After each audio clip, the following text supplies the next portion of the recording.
YCP ప్రభుత్వం అధికారంలోకి వచ్చిన తరువాత సీఎం జగన్ అన్ని వర్గాల ప్రజలతో ఆడుకుంటున్నారని, ఇక కొత్తగా ఆడుదాం ఆంధ్ర పేరిట మరో కార్యక్రమం ఎందుకు అని మాజీ మంత్రి బండారు సత్యనారాయణ అన్నారు. మంగళవారం విశాఖ టీడీపీ కార్యాలయంలో ఏర్పాటు చేసిన మీడియా సమావేశంలో మాట్లాడుతూ పారిశుద్ధ్య కార్మికులు, అంగన్వాడీలు, భవన నిర్మాణాల కార్మికులు మందుబాబులతో ఆడుకుంటున్నారని, ఆఖరికి న్యాయస్థానాలతో కూడా జగన్ ఆటలు ఆడుతున్నారని ఆరోపించారు. ఓవైపు రాష్ట్రంలో మళ్లీ కరోనా కేసులు వస్తుంటే ఏ రకమైన నివారణ చర్యలు తీసుకోకుండా ఇంటిలో కూర్చొని పబ్జీ గేమ్లు ఆడుకుంటున్నారని, వ్యూహం చిత్రం బయటకు రాదని, నీతి మాలిన రామ్ గోపాల్ ఇప్పటికైనా తన తీర్పును మార్చుకోవాలన్నారు. ప్రజలు చీకొట్టింది చాలదా అడుగుతున్నా. అమరావతితో ఆడుకున్నావు, అమరావతిని నాశనం చేసావు. పోలవరంతో ఆడుకున్నావు, పోలవరాన్ని నాశనం చేసావు. ఎన్నికల సంస్థ ఏదైతే ఎన్నికల కమిషన్తో ఆడుకున్నావు, దాన్ని నాశనం చేసావు. స్వయాన్న గౌరవమైనటువంటి శాసనమండలితో ఆడుకున్నావు, దాన్ని ప్రతిష్ట దిగదార్చావు. అక్కడితో ఆగావా? పేదలు తినే అన్న క్యాంటీన్తో ఆడుకున్నావు, పేదల పట్టగొట్టి వాళ్ళతో ఆడుకున్నావు, అక్కడితో ఆగావా? ఎన్జిఓస్తో ఆడుకున్నావు, కనీ వెలిగినటువంటి ఉద్యమాలు జరిగితే వాళ్ళతో ఆడుకున్నావు. ఈ మధ్య అంగన్వాడీ వాళ్ళతో ఆడుకుంటున్నావు. వాళ్ళ పాపం 11-12 రోజులు అయింది గ్రామీణ వాతావరణంలో ఏదైతే పౌష్టికాహారం లేక పిల్లలు సరైన ఆహారం లేక గర్భిణీలు ఇబ్బంది పడుతున్నారు, వాళ్ళతో ఆడుకున్నావు. ఆశా వర్కర్లతో ఆడుకున్నావు. వాళ్ళు మొన్న వాళ్ళు ఆడుకున్నారు రోడ్డు మీద పడి నీ పాపం అని.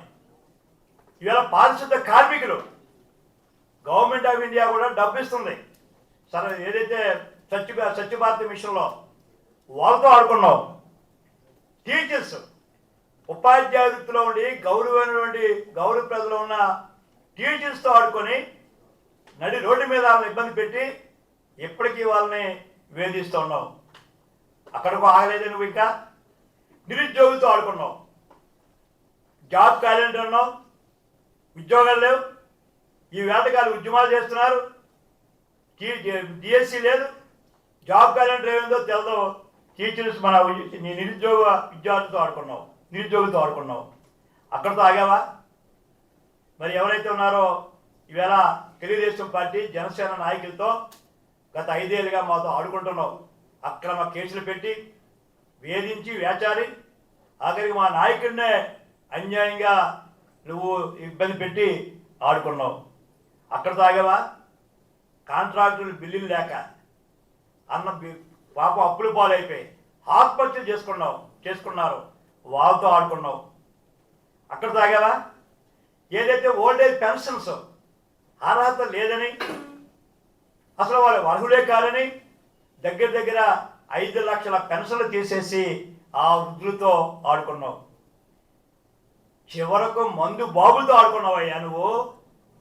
మందు షాపుల ముందు కల్తీ మందు తాగి, ఏదైతే నువ్వు తయారు చేసిన మందు తాగి ప్రాణాలు కోల్పోతున్నా, ఆరోగ్యాలు దెబ్బతిన్నా, నువ్వు పెంచిన ధరలకి ఆ అప్పులు పాలైపోయినా నువ్వెక్కడా జంకలేదు, బెంకలేదు. నువ్వు వాళ్ళతో ఆడుకున్నావు. నువ్వు ఒట్టి సంస్థతో ఆడుకున్నావు అనుకున్నావా? కాదే, చివరకు నీ చెల్లితో ఆడుకున్నావు.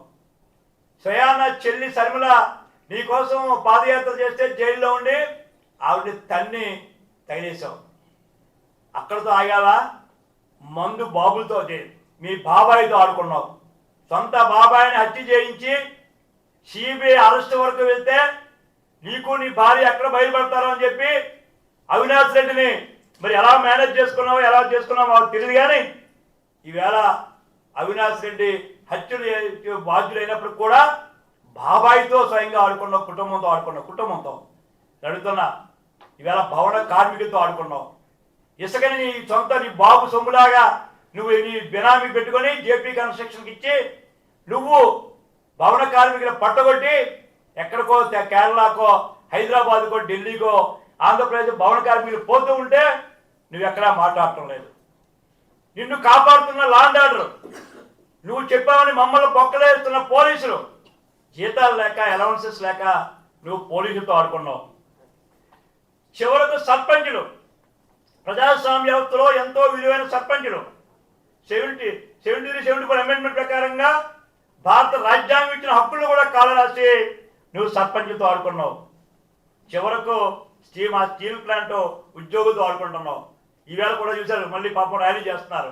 కప్పటి నాటకాలు ఆడి ప్రైవేట్ కాంట్రాక్ట్తో జిందాల్తో ఇంకొకరితో కుమ్మక్క అయిపోయి కిక్ బ్యాక్ కోసం మమ్మల్ని మోసగించి నువ్వు ఏదో టెండర్ దగ్గర రాకుండా స్టీల్ ప్లాంట్ కార్మికులతో ఆడుకున్నావు.